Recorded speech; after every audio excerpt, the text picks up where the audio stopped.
Hello, എല്ലാവർക്കും സുഖമല്ലേ? അപ്പോൾ ഇന്നത്തെ ഒരു കുക്കിംഗ് വീഡിയോ ആണ്. നുറുക്ക് ഗോതമ്പ് വെച്ച് എങ്ങനെ ഉപ്മാവ് ഉണ്ടാക്കാം എന്നുള്ളതാണ് ഇന്നത്തെ വീഡിയോ. അപ്പോൾ അതിനായിട്ട് ഞാനിവിടെ 1 കപ്പ് നുറുക്ക് ഗോതമ്പാണ് എടുക്കുന്നത്. ഗോതമ്പ് നന്നായിട്ട് വെള്ളത്തിൽ കഴുകി ഒരു 4 മണിക്കൂറോളം കുതിർക്കാനായിട്ട് ഇടുക. ശേഷം ഈ ഗോതമ്പ് ഒരു കുക്കറിലേക്ക് മാറ്റിയിട്ട് ഈ ഗോതമ്പ് മുങ്ങി നിൽക്കുന്ന ലെവലിൽ വെള്ളം ഒഴിച്ച് ഏകദേശം ഒരു 4 വിസിൽ വരുന്നത് വരെ വേവിക്കുക.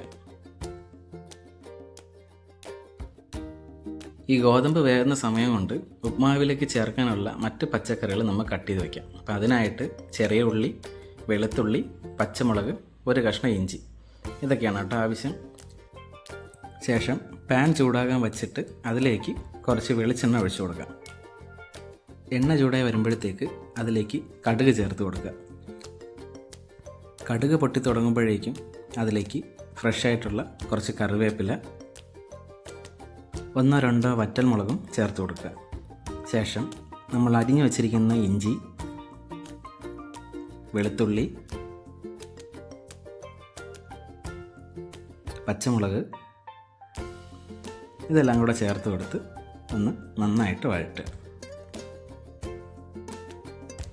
അപ്പോൾ നമ്മൾ ആദ്യം ചേർത്ത പച്ചക്കറിയുടെയൊക്കെ പച്ചമണം പോയതിന് ശേഷം അരിഞ്ഞു വച്ചിരിക്കുന്ന ചെറിയ ഉള്ളി അതിൻ്റെ കൂടെ ചേർത്ത് കൊടുത്തിട്ട് നല്ല ബ്രൗൺ കളർ ആവുന്നത് പോലെ വഴറ്റുക.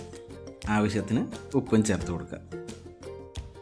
അപ്പോഴേക്കും നമ്മൾ വേവിക്കാൻ വെച്ച ഗോതമ്പ് റെഡി ആയിട്ടുണ്ട് കേട്ടോ. വെള്ളമൊന്നും തീരെ ഇല്ലാണ്ട് നല്ല രീതിയിൽ വെന്ത് വന്നിട്ടുണ്ട്. ഈ വേവിച്ച ഗോതമ്പ് നമ്മൾ നേരത്തെ വഴറ്റി വെച്ചതിലേക്ക് ചേർത്ത് കൊടുക്കുക. രണ്ടുമായിട്ട് നന്നായിട്ട് മിക്സ് ചെയ്ത് കൊടുക്കണം. കട്ടകളൊന്നും കെട്ടാതെ നല്ല രീതിയിൽ മിക്സ് ചെയ്ത് കൊടുക്കുക. ലോ ഫ്ലെയിമിൽ വെച്ചിട്ട് വേണം മിക്സ് ചെയ്യാൻ കേട്ടോ. ഈ ഉപ്മാവിന് കുറച്ചുകൂടി ടേസ്റ്റ് കിട്ടാൻ വേണ്ടിയിട്ട് റോസ്റ്റഡ് കപ്പലണ്ടി ചേർത്ത് കൊടുക്കുക. കപ്പലണ്ടി റോസ്റ്റഡ് അല്ല, പച്ചയാണെന്നുണ്ടെങ്കിൽ ചെറുതായിട്ടൊന്ന് എണ്ണയിൽ മൂപ്പിച്ചതിന് ശേഷം ചേർത്ത് കൊടുത്താലും മതിയാവും. അപ്പോൾ നമ്മുടെ ഉപ്മാവ് റെഡി ആയിട്ടുണ്ട്. എല്ലാവരും ഈ റെസിപ്പി വീട്ടിൽ ട്രൈ ചെയ്ത് നോക്കുക.